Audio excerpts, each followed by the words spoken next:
Hey guys, Rob Skiba here. So on July 11th, I posted this video right here. Rob Skiba responds to Robert Sungenis and Kent Hovind debate challenges. And again, this was posted July 11th. Somehow between July 11th and today, July 18th, I think I've entered the twilight zone, like where words don't mean things anymore and where people hear things that were never said and spread rumors about things that are not true.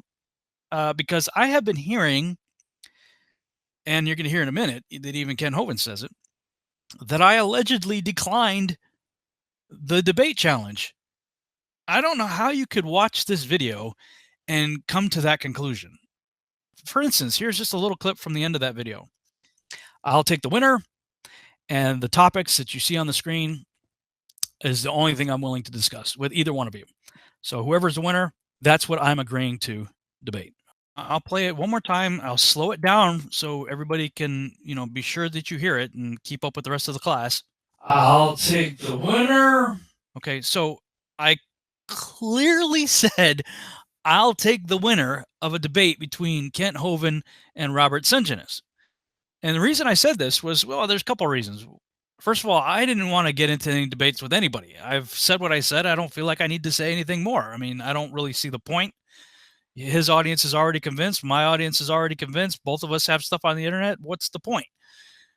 I've got a lot of other things going on right now. I've got conferences booked between now and November. That's going to keep me quite busy. And people are like, "Well, you had time to make all these other videos.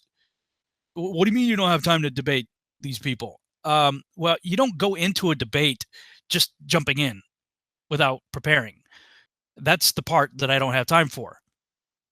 Yeah, a boxer knows how to box, but anytime he goes into the ring with another opponent, especially if it's like a heavyweight title or something like that, they don't just, okay, yeah, let's get in the ring today. They study each other. They learn their opponent's strengths and weaknesses. They put together a strategy, a game plan. Just watch Rocky if you don't understand what I'm talking about, okay? A fighter always takes the time to train and prepare for this specific opponent that he's going up against. And that's the part I don't have time to do right now. I'm making videos and putting together PowerPoints and trying to get prepared for conferences that I'm going to be doing. I'm going to be doing a lot of traveling. I don't have the time to do it. And so when Robert Sungenis originally challenged me, it was through Kent Hovind's office. And then all of a sudden, Kent says, yeah, I want to debate too. I'll debate everybody. And somehow that I'll debate everybody turned into I'll debate Rob Skiba. And again, I never issued a challenge. There are other people out there who put my name in the hat for saying, hey, Kent, why don't you debate us? And us being a number of people with my name included. But I had never endorsed that. I never said I was going to be a part of anything. That's somebody else said all that, not me. But since now all of a sudden these guys want to challenge me, I thought, well, okay, maybe I should. But I definitely don't have time to debate both of them. So I issued a counter challenge and I figured, you know what? I will debate the winner. You two go at it first. I think everybody would enjoy that. I know I certainly would. And I will take the winner. But somehow this translated to me being a coward. I'm too afraid to debate Kent Hovind, and therefore I declined. And Kent even put out a video on July 12th, the day after I put out my video, and said this. I have been criticized quite a bit over this flat earth thing. I'm going to kick the dog one more time and then move on because they have declined to debate. No, I did not decline to debate.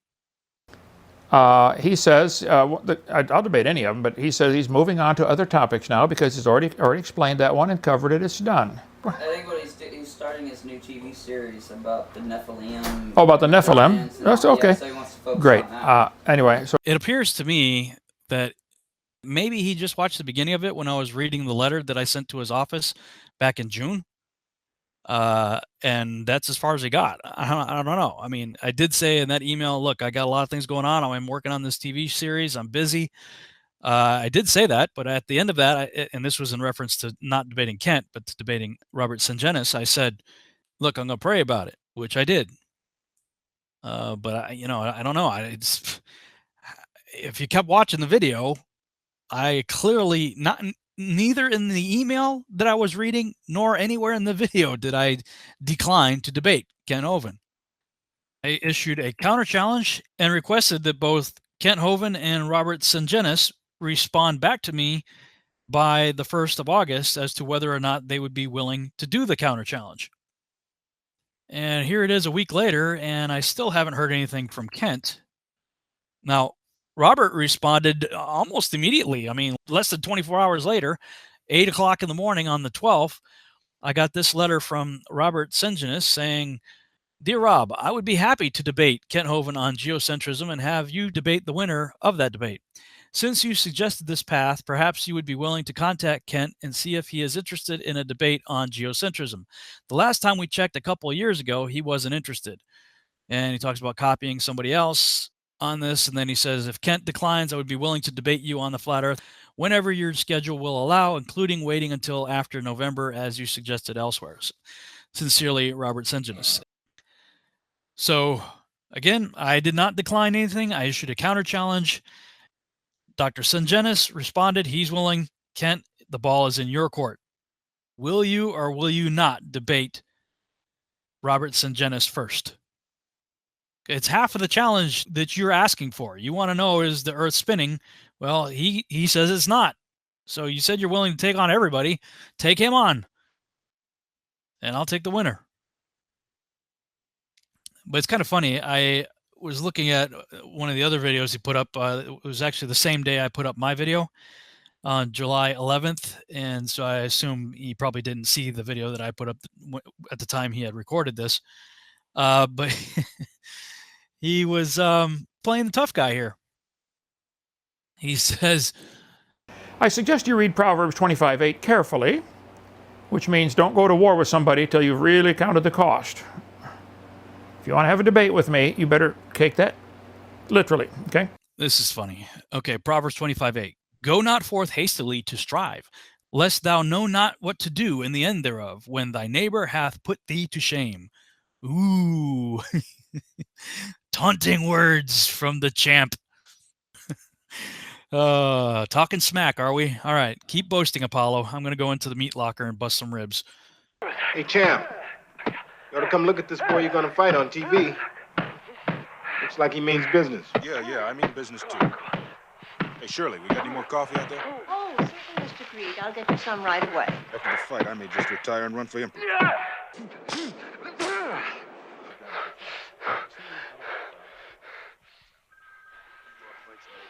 I have officially accepted your challenge to debate the flat earth topic. See my YouTube, Kent Hovind Official, July 8th and 9th. I don't want to fight against a cloud or the air. He that beateth the air, talks about 1 Corinthians. So send me an accurate model and a map of your flat earth. And we will debate the various aspects of this controversial topic in this order. Number 1, is the earth flat or round? Where's my globe, Nick? Oh, here it is, okay. Is it flat or round? Okay, that's the only topic we're going to discuss. Well, duh. That's the reason for the debate in the first place. I want to go back to something he said in a previous video. Exactly which map and model are you defending? I will defend this model right here, which you can buy at Walmart for $7 or $10. So I decided to go to Walmart and look in the globe section. And this is what I found. Kent, this is the model that you want to defend, okay? You turn a globe over and it says, this is not for educational purposes. It's a decorative piece. Went to Target, saw the same thing. Found a couple globes there, turn them over, it says this is for decoration, right? So you want to defend a decoration that's not for educational purposes? I just want to make sure I understand you here. Now, Dr. Hovind, I've heard you in many, many videos be very passive-aggressive, condescending, calling us all kinds of names, rednecks, and we're this all stupid, and anybody believes in this and is a moron, and all that kind of stuff. Everybody's seen the videos of you talking down to us, all right, and being very passive-aggressive as you do so. I'm going to go ahead and get a little, shall we say, active-aggressive right now. I'm going to go a little bit on the offense on this one, because in your debate demands, you said something that keeps coming up a lot with other people in your camp, really. Show us, you have to show us a perfect map first. Show us a working model. Give us the map. Where's this? Where's that? How's this work? You guys are like, before you'll engage, you have all these demands. And one of them, of course, is what you've said. Show us a working model, working map, all that kind of stuff. Well, that's kind of funny because you don't even have a working map. The German cartographer, Mercator, originally designed this map in 1569 as a navigational tool for European sailors. The map enlarges areas at the poles to create straight lines of constant bearing or geographic direction. So it makes it easier to cross an ocean. But Yes. it distorts the relative size of nations and continents. Are you saying the map is wrong? Oh dear, yes. Look at Greenland. Okay. Now look at Africa. Okay. The two land masses appear to be roughly the same size. Yes. Would it blow your mind if I told you that Africa is in reality 14 times larger? Yes? Here we have Europe drawn considerably larger than South America. When it's 6.9 million square miles, South America is almost double the size of Europe's 3.8 million. Alaska appears 3 times as large as Mexico, when Mexico is larger by 0.1 million square miles. Germany appears in the middle of the map when it's in the northernmost quarter of the Earth. Wait. Relative size is one thing, but you're telling me that Germany isn't where we think it is? Nothing's where you think it is. You know, the crazy thing about that is you've had 2,500 years, according to you. We've known about the Earth being a globe since Pythagoras and Eratosthenes. That's what you guys say. You've had 2,500 years to get a map right. 2,500 years. And trillions of dollars in tax money going to space agencies that can't even get the picture of the Earth right. So, you wonder why I want to just stick to the Bible? You guys don't have any accurate maps, models, toys, decorative pieces any more than we do. You don't have an accurate map to use, Kent. And your camp admits it. 2,500 years you've had. You've had 2,500 years to get a map right. And trillions of dollars. We've had 3 years to get a map right. Most of us that are in the Flat Earth research community started in 2015. Okay? We've had 3 years and, well, no money. So if you guys can't get a map, model, decorative toy correct in 2,500 years, or take an accurate picture with trillions of dollars over 2,500 years, what makes you think we have a map to discuss on either side? That whole thing is completely ridiculous. Sorry, not going to accept that one. Secondly, we'll have a second debate. Does it spin? Thirdly, does it circle the sun? Heliocentric versus geocentric. 4, does the Bible literally teach flat Earth? Call me 855-BIG-DINO to schedule, and after you send me your accurate model or map. Simple. What are we debating? Again, since neither of us have an accurate model or map to debate, we can put that one aside. And if you look at my counter challenge, I'm saying basically the same thing, except instead of putting the Bible last, like you did, I want to put the Bible first, like you actually taught me to do when I was a young person. And it's not because I'm afraid of anything. It's just I've seen too many debates take place where people are going back and forth. Yeah, but what about? Yeah, but you're wrong. You're stupid, blah, blah, blah. I don't see any point in doing that. The other thing is, Kent, if you go to your own channel and go through your various videos that you have here, you've got an entire series on lies in the textbooks, lies in the textbook, lies in the textbooks, lies in the textbooks, lies in the textbooks. How many videos did you put out? Lies in the textbooks. Your entire ministry is based on teaching us that there are lies in the textbooks. And since you are not an astronaut, you don't have any experience outside of the atmosphere looking down on the Earth. So all of your information on your precious little ball toy there is coming from textbooks. The same textbooks you've spent an entire career saying are full of lies. You've shown us that they lie about biology, that they lie about geology, paleontology, archaeology, picanology. You have shown us very eloquently, in fact, you have shown us that the textbooks are full of lies in these various fields of science. So why on earth pardon the pun, are you giving cosmology a pass when all the other ologies have been proven to be full of lies? That doesn't make any sense, Kent. So since by your own acknowledgement, the very textbooks that you're going to use to give your various proofs are full of lies in the textbooks, video after video after video after video after video, why should we consider that a source for truth? Besides, I can't imagine what process you would use to try to determine which map you're going to defend anyway.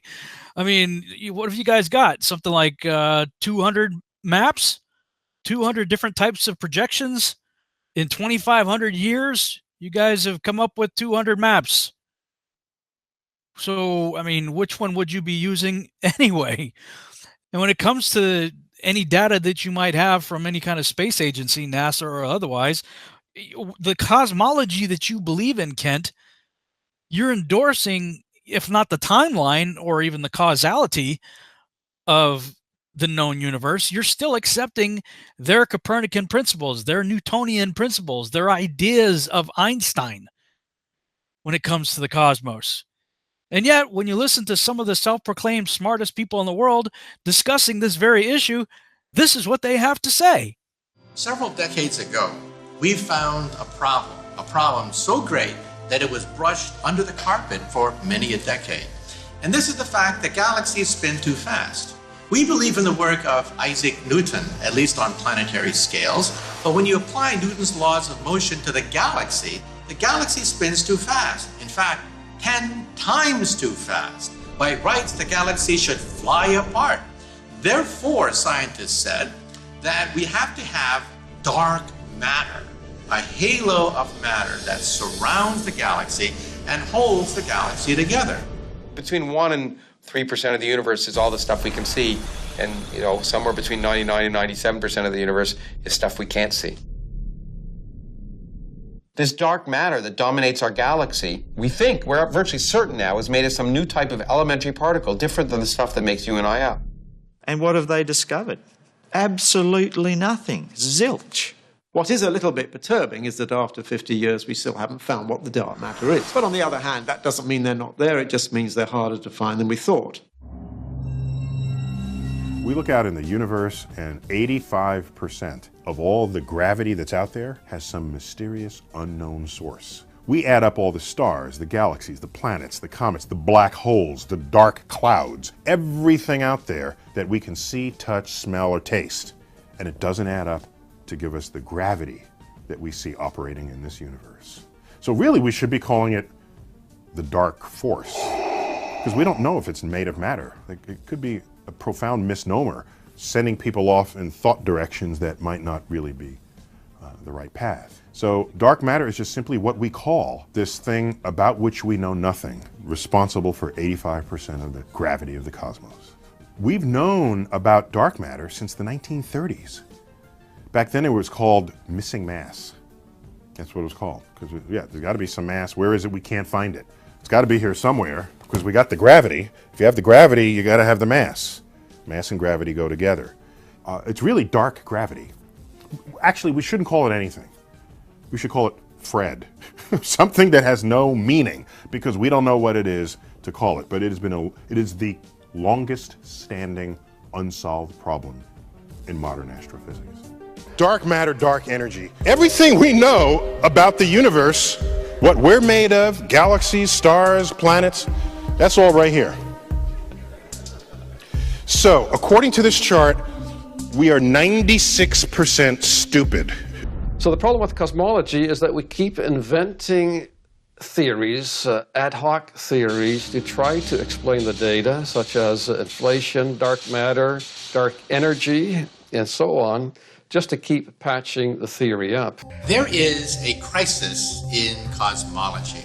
Usually in science, if we're off by a factor of 2 or a factor of 10, we call that horrible. We say something's wrong with the theory. We're off by a factor of 10. However, in cosmology, we're off by a factor of 10 to the 120. That is 1 with 120 zeros after it. This is the largest mismatch between theory and experiment in the history of science. I mean, at least they're willing to admit it. But I mean, let's face it, Kent, you've spent your entire career talking about the lies in the textbooks as it pertains to biology and geology and other ologies. I mean, at least in this particular discipline, they're willing to admit it. But here's the point, Kent. The gravity that you believe in, the heliocentric Copernican model that you believe in, these scientists are taking a look at it, and at least they're being honest about it, saying, look, we're off by 10 to 120th. We're 96% stupid when it comes to our understanding of the cosmos. So that's what you want to defend? Okay, you may be tempted to criticize my use of hyperbolic language when I say things like the textbooks are quote unquote full of lies. Okay, fine. You're right. Not every sentence in every textbook is a lie. I get it. However, aren't you the one who's fond of saying rat poison is 99% good food, but it's the 1% that'll kill you? Or something to that effect? Well, I mean, what percentage of the textbooks are lying to us about biology and geology and archaeology and paleontology and so forth? What's the percentage? Are you really interested in taking a chance on the potential of additional percentages inserted for cosmology, gravity, the Copernican principle, and so forth? I mean, at what point do you apply your rat poison analogy here? At what point do you just say, you know what? I'm not interested in using something with that much lies in it as my source for truth. I'd rather go with something that I know is 100% true, like the Bible. Well, that's where I'm at, Kent. I mean, I'm sorry that I'm getting all passionate here, but come on, man. You've never been to space, so anything that you were going to try to show us and the model that you want to defend with your little toy there is going to be based on things coming from the textbook regarding cosmology that the experts themselves say that they are 96% stupid in and off by 10 to the 120th power. I mean, I love you, dude. I'm serious. I'm sorry I'm getting all frustrated here, but I see the amazing work that you've done for decades. You've been a pioneer. You've been like the edge of the spear out there, man. And just so you know, I've been defending you all along in the last couple of years, saying, look, don't lay off the guy. You know, anybody that follows me will tell you, if you go back and look through my videos, I've told people to leave you alone on this flat earth issue. You know, let you get there on your own if you ever do. But, you know, this back and forth of challenging and accusation and, you know, calling us rednecks and idiots and all that kind of stuff. Sorry, but, you know, I've been totally passive and maybe even a little defensive occasionally in this regard, but I'm going on the offense now, man. Not because I'm angry with you. I'm not angry with you, but I am frustrated by this whole thing. I mean, even Nikola Tesla said it. He said these people wander off into equation after equation until they come up with something that has no basis in reality. And these are the guys that you want to endorse? Copernicus, Galileo, Kepler, Newton. And, you know, I love your videos and I use them. They're wonderful in destroying evolution with the facts of creation, but you're missing it, man, when it comes to the very beginning of the evolutionary model. Evolution doesn't even have a leg to stand on. It couldn't even possibly be even remotely plausible without the setup of the Copernican universe. I mean, evolution relies on that. And the fact that you're trying to bend the Bible to fit any notion of heliocentricity in the Copernican model and understandings of gravity that even the experts don't know anything about by their own admission. You really want to get behind the science of atheists and agnostics when it comes to cosmology while you're out there refuting these same people on biology and geology? It doesn't make any sense to any of us out here that are watching what's been happening here. I'm just telling you. And by the way, brother, you need to stop using Romans 10:2 as a rebuke toward us, where you say, yeah, I admire their zeal, but it's not according unto knowledge. That scripture has nothing to do with the context that you're trying to use it for.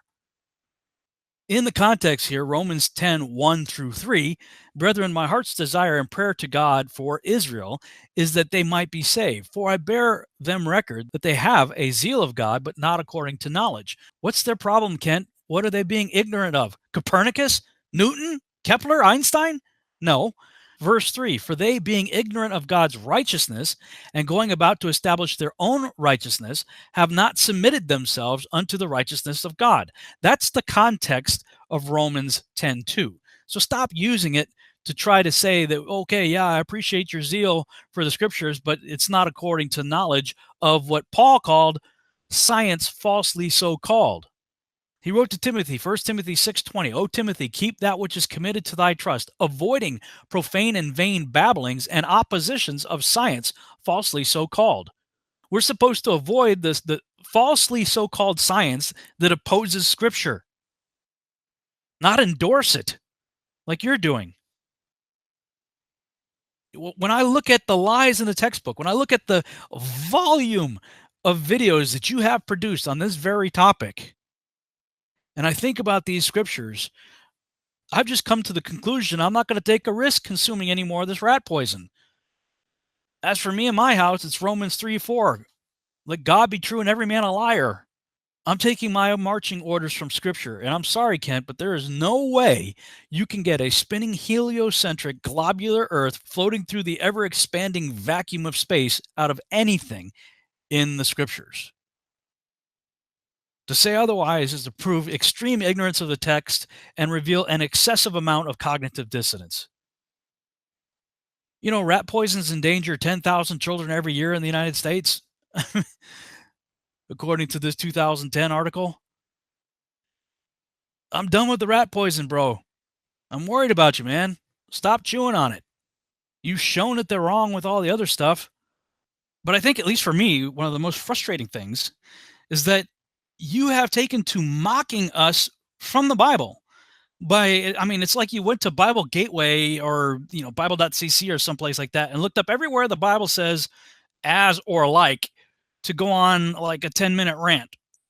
Really? These are your arguments? Bible says he stretched out the heavens as a curtain, and he spreadeth them out as a tent to dwell in. Is the heaven actually a curtain or a tent? Or is this quite obviously a metaphor? Do you take this verse literally? Yeah, Kent, we literally take this to be a simile, a metaphor. We understand what like and as represents. We literally understand that a simile is a figure of speech involving the comparison of one thing with another thing of a different kind, used to make a description more emphatic or vivid, as brave as a lion, crazy like a fox, heavens stretched out as a tent.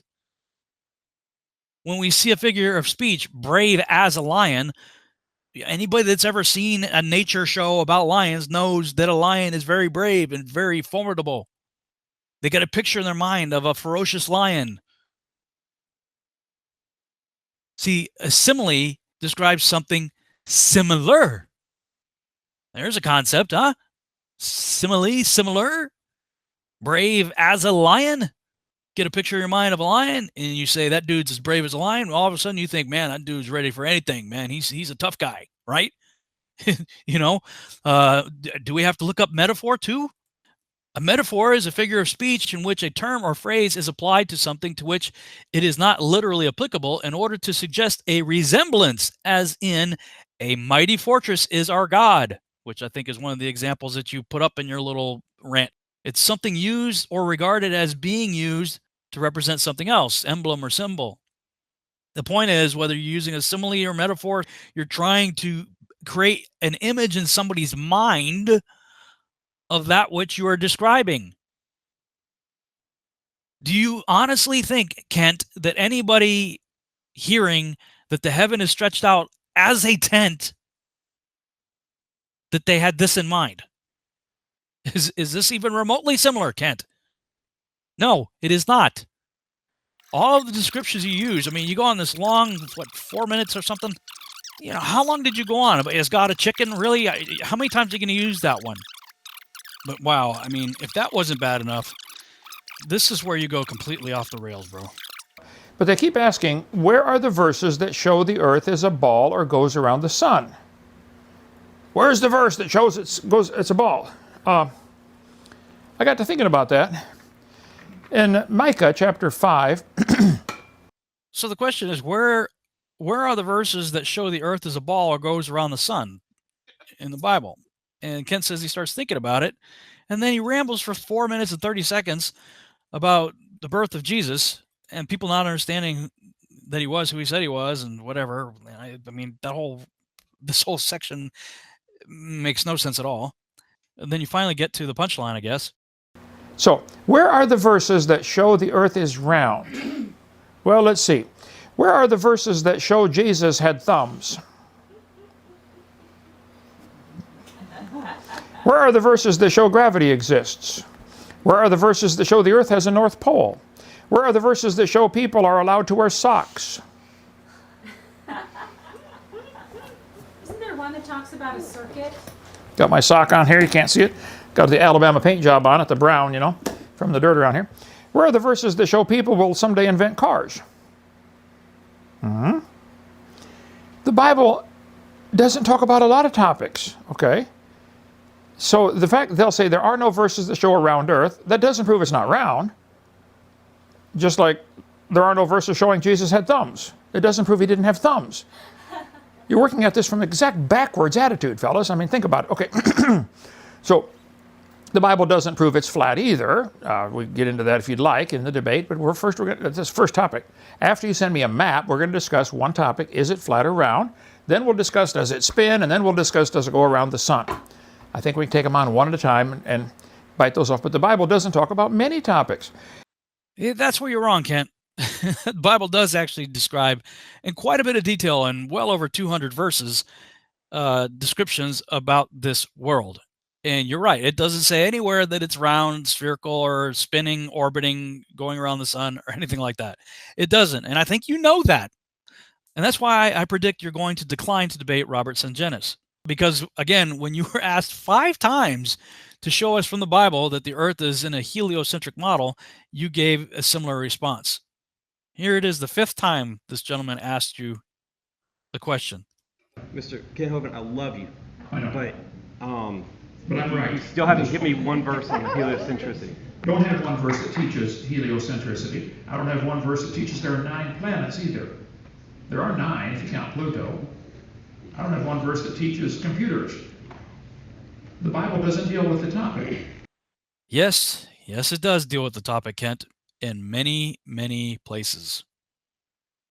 Just look at Psalm 19 for crying out loud. Just spend a day. Think about that for 5 minutes, as you like to say. Just read Psalm 19. See what it says about the sun moving on his circuit. Nothing about the earth moving on a circuit. Oh, man. And then you go and use this example.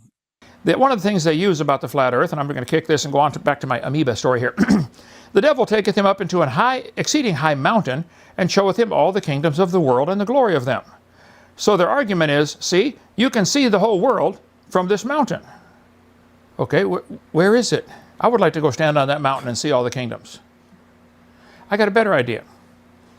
The devil took him up to a high mountain, brought him into a computer control room, and showed him all the kingdoms of the world on computer screens. I can sit here in Lenox, Alabama, and see what's happening in China, can't I? Is it possible to see all the kingdoms of the world right here from Lenox, Alabama? Even if the world's round, could I see all the kingdoms of the world on computer screen? Yeah. So I don't think that's the fact that this verse right here doesn't necessarily prove the earth is flat, but this is one of their favorite ones to use for a flat earth. I can do it right today, and I'm not God or the devil, but I think I could show you everything in the world, you know, all the kingdoms of the world in a few seconds. I can Google it with my phone. Tokyo. Images. Want to see Tokyo? How about North Korea? Duh. So, Satan taking Jesus to the top of a high mountain now equates to basically showing him a television control room or an iPhone. Right.